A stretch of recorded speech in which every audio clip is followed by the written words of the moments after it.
Biologie sur grève. C'est pour ça que la porte est fermée.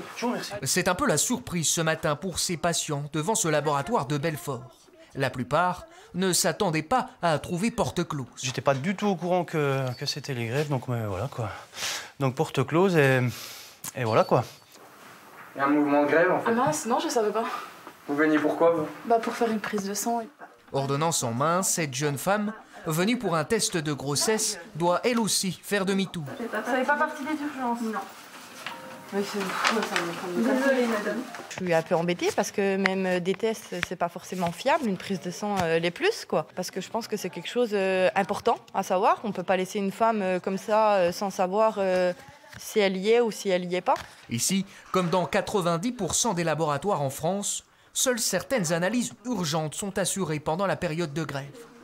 Ce qui est suivi FIV, les prélèvements pour les enfants, où voilà, il y a certaines analyses d'urine ou infections, tout ce qui est préopératoire, test Covid également pour une intervention bien sûr. L'objet du mécontentement des biologistes, c'est un projet de loi sur le financement de la sécurité sociale. Le gouvernement demande aux laboratoires de réduire considérablement leurs coûts.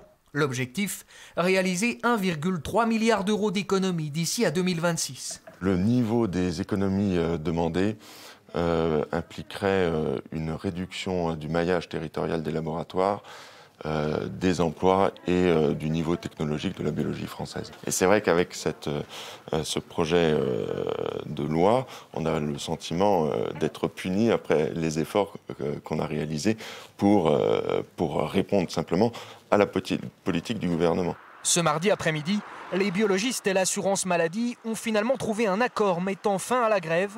Dans le Nord-Franche-Comté, les 14 laboratoires du groupe Bioallan rouvriront donc normalement leurs portes dès demain matin.